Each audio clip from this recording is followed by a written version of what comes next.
Bueno, vamos a continuar con la materia de las protecciones. En este caso estamos viendo las protecciones de máquinas rotatorias. Específicamente nos estamos abocando a lo que son los motores de inducción, ¿cierto? Motores del tipo sincrónico. Y al final de la presentación vamos a ver también una pequeña variación que se produce en las protecciones respecto de los generadores, ¿cierto? Generadores sincrónicos, donde se agrega a los esquemas que ya hemos visto la protección, ¿cierto? De direccional, ¿cierto? Direccional de potencia. Vamos a compartir entonces para proceder.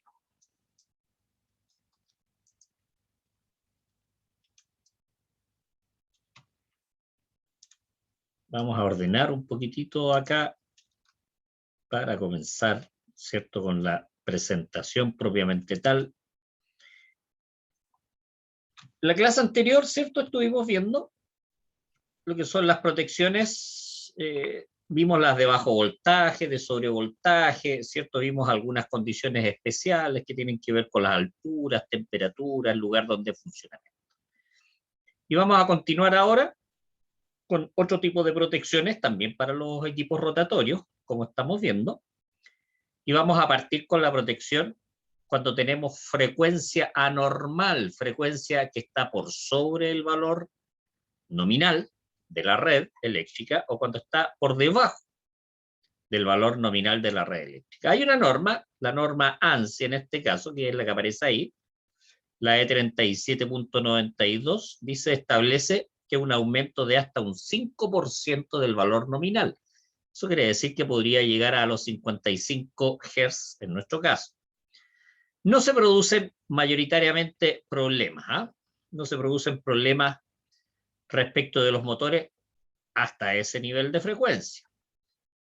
Sigamos viendo, dice, si disminuye la frecuencia sin que se reduzca la tensión, dice, los requerimientos de flujo aumentan y con ello se incrementan las pérdidas por histéresis, que lo que va a generar una mayor temperatura. Dice, por lo que la operación continuada a frecuencia reducida y tensión nominal no es permisible, no se permite, va a atentar contra el equipo en sí.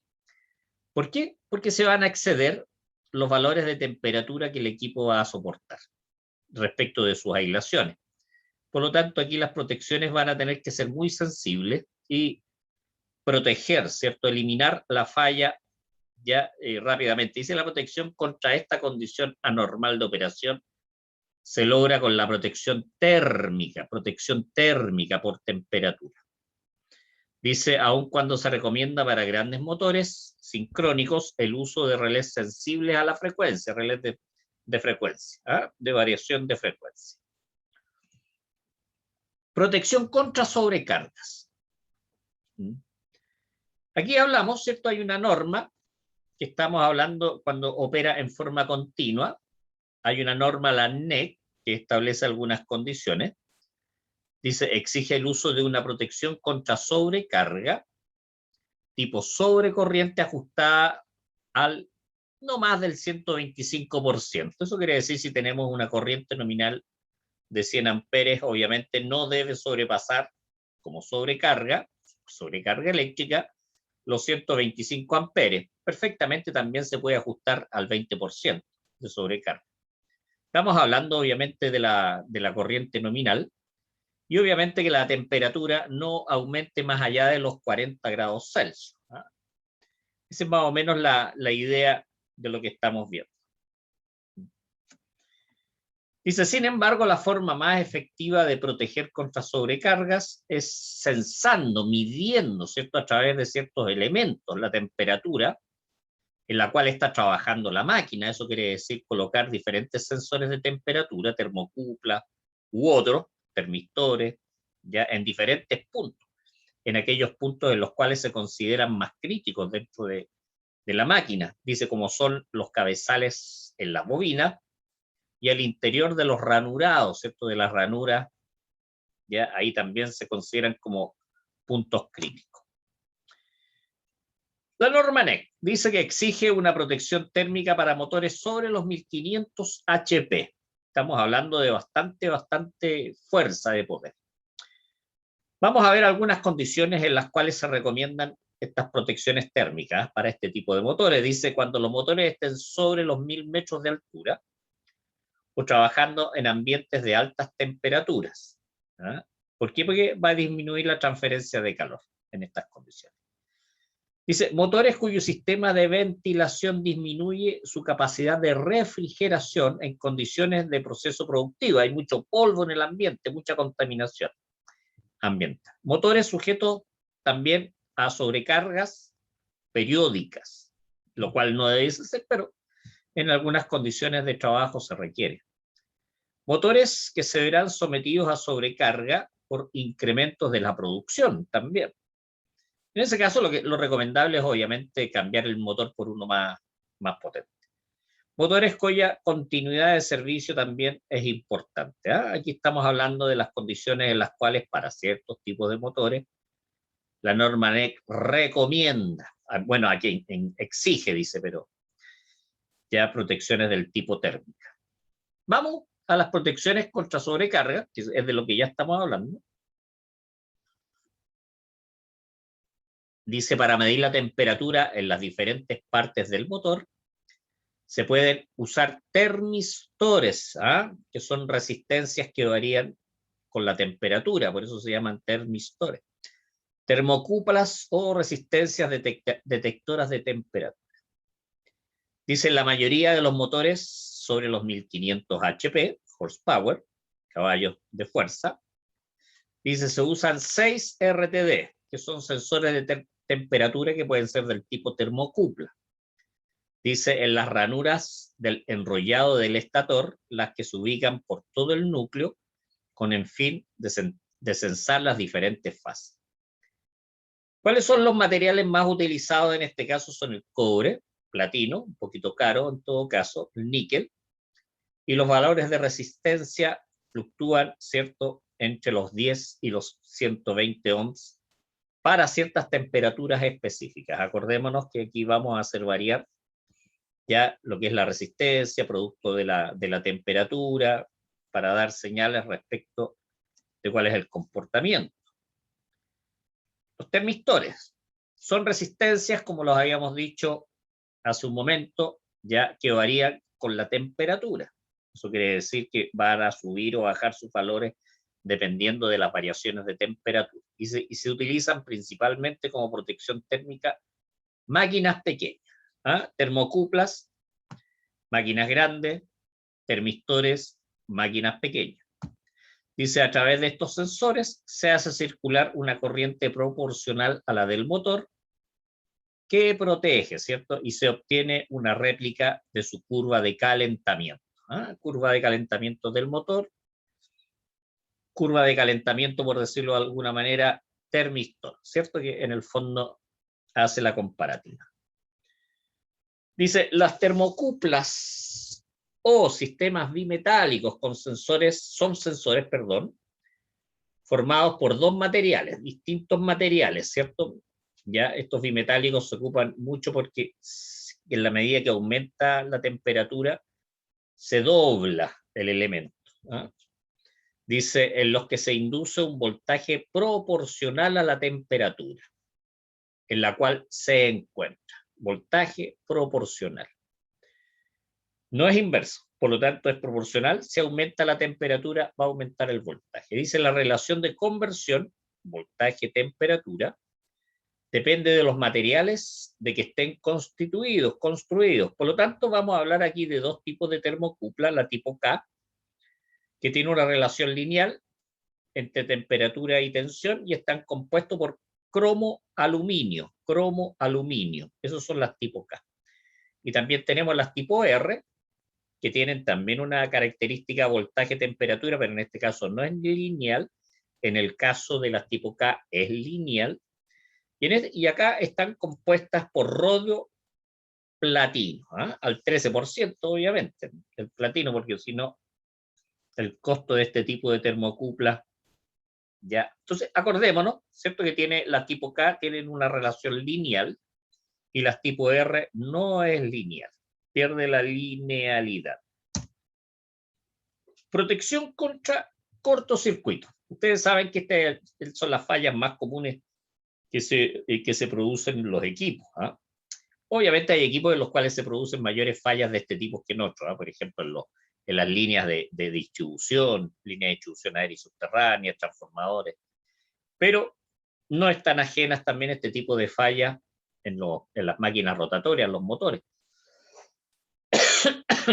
Perdón. ¿Cuáles son las más comunes en este caso? Serían las de línea a tierra. Una fase a tierra, dice bifásico a tierra, o también aislada. Bifásico del tipo aislada. Dice, todas estas fallas pueden ser detectadas por relés de sobrecorriente conectadas al estator. Relés de sobrecorriente conectadas al estator. Obviamente hay que sacar una señal y eso se puede hacer a través de transformadores de corriente. Una protección más eficiente y selectiva la constituye la protección diferencial. Perdón. Pero dado su alto costo, se justifica solo en motores de alta potencia, alto costo, de equipos críticos.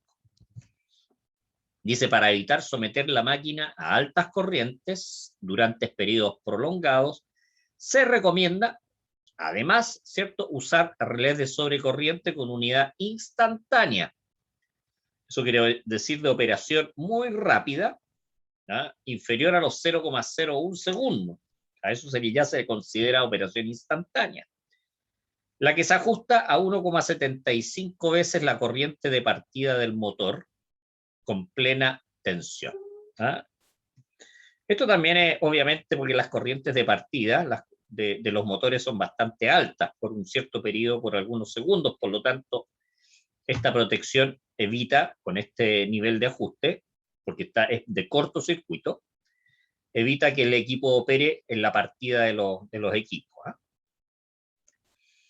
Dice, seguimos viendo las protecciones contra cortocircuito. Dice, las normas NEC recomiendan emplear un relé de sobrecorriente por fase. Relé de por fase. Los ajustes usados normalmente en este tipo de relé son los que vamos a ver ahora a continuación. Dice, para proveer protección contra sobrecarga, trabajando sobre el valor nominal de la corriente del equipo. Dice el pickup, que es la corriente mínima de operación. Acordémonos algunos conceptos que hemos visto anteriormente. El pickup es la corriente mínima en la cual va a operar. Debe ajustarse entre el 5 y el 25% sobre el valor nominal de la máquina. Si la máquina puede, obviamente, aceptar ya ciertas sobrecargas, 10%, 15%, obviamente lo ajustamos un poquito mayor, 20% podría ser. Dice, cuando no se propone proveer de protección contra sobrecarga, el pickup debe estar ajustado entre el 200 y el 300% del valor nominal. Pickup, acordémonos, ya en este caso sería 2 veces la corriente nominal o 3 veces la corriente nominal. Entre ese rango se debería ajustar esta protección. Contra cortocircuitos entre espiras. Entre espiras, dice la corriente de falla, originada por un cortocircuito entre espiras de una misma fase. Y aquí es bien importante tener claro, dice, no se puede detectar por los relés de sobrecorriente, ya producto del alto ajuste del pickup, ni tampoco por la protección diferencial, pues una falla serie. Ojo, entonces cuando tenemos cortocircuito entre espiras, no nos sirve ni la protección de sobrecorriente ni la protección diferencial. Dice, en el caso de motores con 2 enrollados por fase, esta falla se puede detectar con el uso de una protección diferencial en paralelo. En paralelo. Ya dice, otra posibilidad consiste en medir la tensión fase neutro de cada fase, que debiera ser equivalente. Dice, la magnitud de la corriente generada por un cortocircuito entre espiras depende de las características del sistema, si está aterrizado o no está aterrizado. Dice el número de vueltas involucradas en el cortocircuito y de la reactancia de dispersión de la máquina. Tarea, ya buscar qué es lo que es la reactancia de dispersión de la máquina. También es posible utilizar como protección relés de secuencia negativa. Relés de secuencia negativa, estamos hablando, ¿cierto?, de los cortocircuitos que se producen entre espiras. Protección entre falla a tierra en el estator.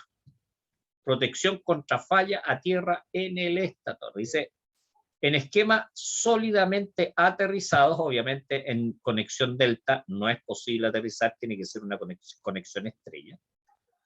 Dice que garantizan una corriente de falla apreciable, de acuerdo a esta conexión, ¿cierto? Estas se pueden detectar con relés residuales, que son los relés que van conectadas al neutro, a tierra, ¿cierto? Esos son porque registran las corrientes residuales, que también las conocemos como corrientes de secuencia cero, que se van por el neutro. Dice, conectadas al neutro formado con los transformadores de corriente. Dice, o con una protección diferencial conectada al secundario de un transformador de corriente del tipo toroidal. Protección contra pérdida del sincronismo. ¿Ya? Dice, un motor sincrónico puede perder sincronismo debido a mucha carga conectada al eje de la máquina, demasiada carga, dice reducción excesiva de la tensión de alimentación, o también pérdida o excitación muy baja. Pérdida en la excitación o la excitación muy baja. La pérdida de sincronismo se refiere a la velocidad. Hay una velocidad de sincronismo, ¿eh? Dice, al perder sincronismo, la corriente que demanda el estator es grande, pero con factor de potencia del tipo inductivo, tipo bobina, generalmente bajo. ¿Eh? Baja el factor de potencia. Dice, al quedar trabajando a una velocidad diferente de la velocidad sincrónica, comienzan a circular corrientes por la jaula del rotor, lo cual puede producir bastantes daños, serios daños, ¿cierto? A la máquina. Esta falla debe ser despejada rápidamente. Protección, ya, protección del tipo instantánea. Dice, para despejar esta falla se pueden utilizar diferentes tipos de relé. Dice, ya sea en el rotor o en el estator. Estamos hablando de pérdida de sincronismo. En el estator se puede emplear un relé que opere sobre el factor de potencia o sobre la impedancia equivalente del motor vista desde los terminales del estator. Aquí estamos hablando un poquitito de cómo proteger contra esta falla de sincronismo. Veamos la protección contra partidas repetidas. ¿Ah? Partidas repetidas. Dejamos ahí apretado el botón de partida o el switching. Dice, esta protección es recomendable emplearla en motores sincrónicos de media tensión y alta potencia, cuyas partidas se hace generalmente como motor de inducción. Estamos hablando de la partida. Una forma de proporcionar protección contra partidas repetidas consiste en medir la temperatura de los enrollados y evitar la conexión del motor si ésta no ha alcanzado la temperatura ambiente.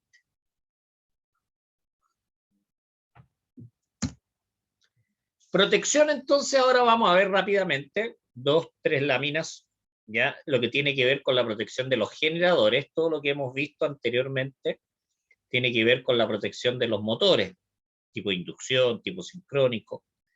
Ahora, cuando hablamos de protección de generadores, los esquemas de protección que se utilizan son muy similares, muy iguales a la protección de motores del tipo sincrónico. Ya vimos nosotros, ¿cierto?, en la lámina 3.11, precedentemente, ya cuáles son los esquemas de protecciones con los diferentes equipos.